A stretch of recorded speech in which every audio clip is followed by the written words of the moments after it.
Si vous pouvez vous asseoir en zazen dans un dojo, vous n'êtes pas malade. Vous n'êtes pas fou. Si vous êtes malade, si vous êtes fou, vous pouvez pas faire zazen dans un dojo. Et en fait, on est accepté dans un dojo, on est accepté dans la posture de zazen. C'est un don qui nous est fait, une acceptation très précieuse. Et ça va pas de soi. Si on tombe malade, si on se casse une jambe, par exemple, eh bien, on ne peut plus rentrer dans un dojo et pratiquer zazen. Évidemment, on fait nos propres efforts dans le dojo. On fait nos propres efforts pour aller pratiquer le matin, prendre la décision d'y aller. Et on fait nos propres efforts pour oser s'installer avec les autres, côte à côte dans la posture. On fait nos propres efforts sur notre propre corps, les jambes, le dos font mal. On trouve nos solutions, on abandonne, on supporte parfois une grande douleur, mais on est accepté dans la posture. C'est un grand cadeau dans la vie. Je continue à lire le livre du vrai zen, le premier livre écrit par Maître Deshimaru, quand il est arrivé en Europe. Maître Deshimaru dit « Shikantaza est la définition de la bonne attitude de l'esprit. » Pas bouger. Et une fois assis en zazen, on bouge plus là. Shikantaza en japonais, ça veut dire seulement s'asseoir. Ouais, seulement s'asseoir, mais en mettant bien en prenant bien la position, en suivant les directives, par exemple, donc la première phalange, le gras de la première phalange de la main gauche, du majeur de la main gauche, qui touche le pli de la deuxième phalange de la main gauche. Première phalange de la main droite, deuxième phalange de la main gauche. Donc c'est un point, vous vous habituez, les doigts restent superposés les uns aux autres, dans le prolongement les uns des autres. Et les pouces se joignent à l'aplomb des deux majeurs. Ça peut varier un peu selon votre morphologie. La position des mains, ça s'appelle un mudra ou une mudra. Donc la position des mains en kinin, c'est un mudra, et celle des mains en zazen, c'est un mudra qui s'appelle Hokai Join, le mudra de l'universalité. Donc on s'assoit, on règle son corps, on ajuste son corps, ses affaires, son kessa, et on s'assoit, Shikantaza. Donc il dit, on doit être concentré sur la posture. Alors on dit, c'est surtout pour les débutants, les anciens n'ont pas besoin de se concentrer sur la posture. Si, très important, donc comme je viens de vous l'expliquer. Les 5 points importants, dit Maître Deshimaru, c'est les lombaires, la bascule du bassin au niveau de la 5e vertèbre lombaire. Pour ça, il faut avoir un zafu à la bonne hauteur. Ça aide au basculement du bassin. Et les genoux qui touchent par terre. Donc quand on prend la posture, on commence par mettre les genoux par terre, ensuite on ajuste son bassin, son zafu, on bascule le bassin en avant et on redresse la colonne. Donc les lombaires d'Himette Deshimaru, les pouces, donc je vous ai parlé des mains. Si on prend les mains, on met les mains correctement, les pouces ont une jolie posture. Le menton rentré, la langue contre le palais, le regard naturel posé à 1 mètre sur le sol, 45 degrés vers le bas. Maître Deshimaru dit, les sutras bouddhiques décrivent 10 conditions spécifiques de l'esprit pendant Zazen. Depuis l'état infernal, Naraka, jusqu'à l'état de Bouddha. Évidemment, ces 10 conditions, même un Bouddha peut les expérimenter, c'est pas progressif. Il n'y a pas j'en suis arrivé à tel stade et puis après je vais arriver à l'autre. N'importe qui peut tomber en enfer, n'importe qui peut être un Bouddha.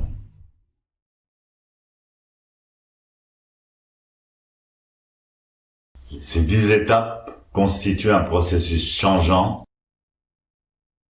mais évidemment sans séparation véritablement nette. On peut dire qu'il y a des étapes intermédiaires, supérieures, et intermédiaires inférieures. Donc le premier état, c'est l'état Naraka, l'enfer. C'est bien le Zazen? Non, c'est l'enfer. L'état de souffrance éprouvé au commencement de la pratique, où l'esprit est confus, le corps inconfortable,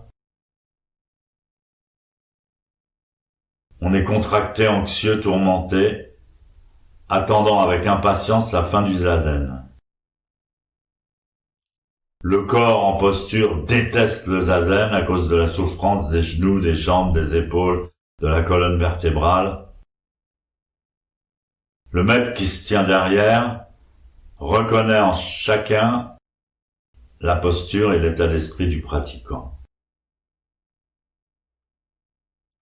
L'état de Naraka s'accompagne de mouvements, de gêne causés par la douleur. Le visage est contracté, dur, crispé. Donc c'est le pire état de Zazen. Ensuite, il y a l'état de Gaki. Gaki, ça veut dire l'avidité. Non, en fait, il dit Preta Gaki. Le Preta sont les trépassés qui sont toujours affamés et qui ne peuvent pas manger. Ils sont conditionnés par le désir et l'avidité.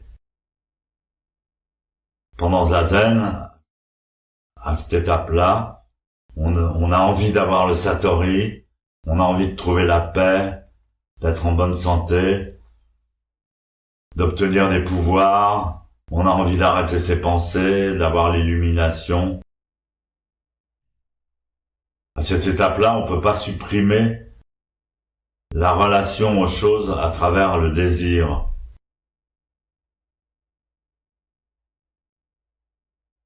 On veut obtenir quelque chose du Zazen.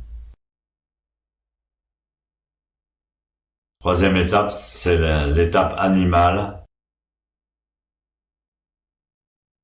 À cette étape, le pratiquant devient comme un animal possédé par les désirs animaux, de nourriture, de sexe,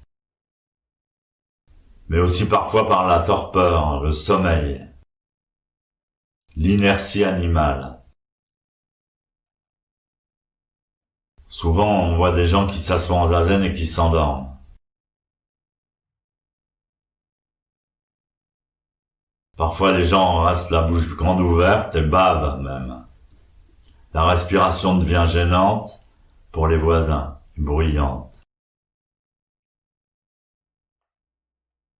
Ensuite vient l'état de Asura. Les Asuras sont des êtres combatifs, toujours en guerre, toujours en combat. Toujours à se disputer, à se quereller, à être agressif.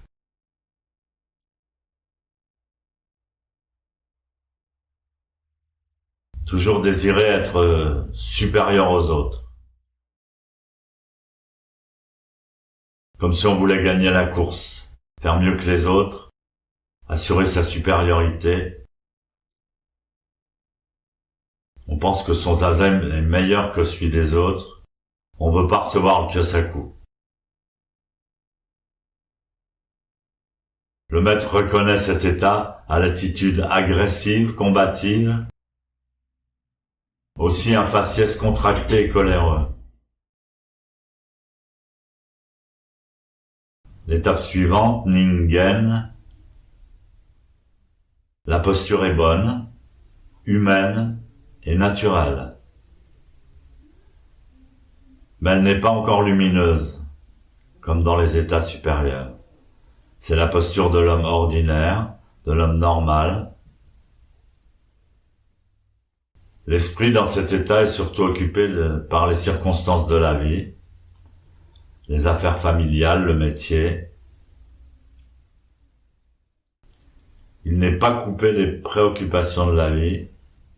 Il n'arrive pas à oublier véritablement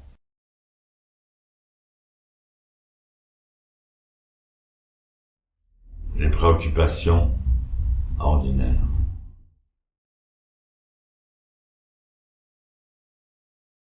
Ensuite viennent les devas. Devas, c'est les dieux. Mais c'est pas tout à fait une traduction correcte. Ça viendrait plutôt des dieux grecs. En fait, les devas sont des êtres brillants, lumineux, radieux. Ils ont une existence agréable, tellement agréable qu'ils tombent dans le narcissisme. Cet état est celui des pratiquants qui sont très heureux pendant le zazen, très contents d'eux-mêmes, ils se complaisent en eux-mêmes. Certains d'entre eux prennent cet état pour le satori, mais c'est une grande erreur. Ensuite vient l'état de Shomon, les Shravaka. Dans cet état, on pense avoir le satori, mais en fait, c'est un état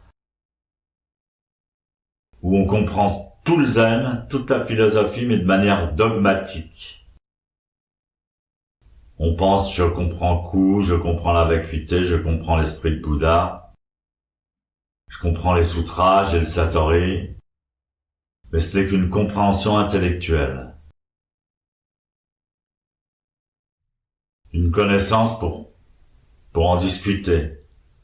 La philosophie. On a l'impression d'être un Bouddha, mais c'est faux. Ça n'est pas encore le vrai satori. Ensuite, l'état de Engaku, cet état ressemble à l'état de Shomon. Il apparaît lorsque on a continué Zazen très longtemps sans maître, sans études, en pratiquant solitaire. Une pratique dogmatique. La posture devient rigide. Le pratiquant n'accepte pas les rectifications ou les corrections. Il pense je suis un Bouddha parfait. L'esprit devient dur, sans compassion, et ainsi on ne peut plus progresser et poursuivre la voie. Il y a arrêt. Ensuite vient l'état de Bodhisattva, Bosatsu. C'est l'état excellent, correct, selon le Mahayana. La posture est belle. L'esprit celui d'un Bouddha, ayant compris la vacuité. C'est en quelque sorte un Bouddha vivant. Les statues de Bouddha ne sont pas décorées, dit Maître Deshimaru. Elles ne portent pas de bijoux. Par contre, celles des Bodhisattvas en portent. Le bodhisattva ne cherche pas le satori pour lui-même, mais pour les êtres, pour les autres. Il a la compréhension de tous les êtres. Ils ne sont pas enfermés dans des temples, ils aiment être dans la vie avec tout le monde.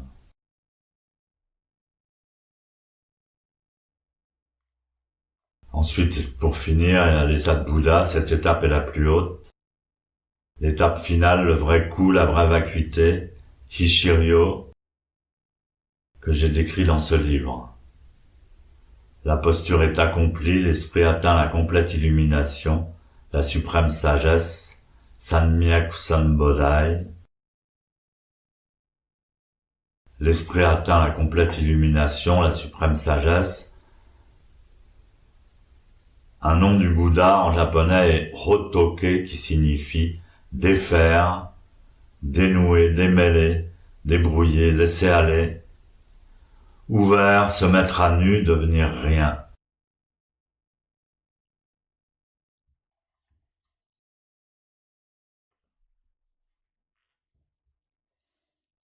C'est tout simple, c'est le premier livre de Maître Deshimaru. Il aimait bien répéter les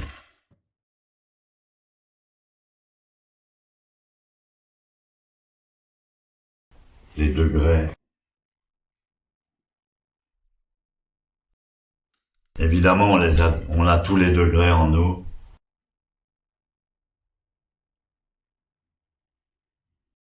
Même celui du Bouddha, le plus parfait. Kaijo.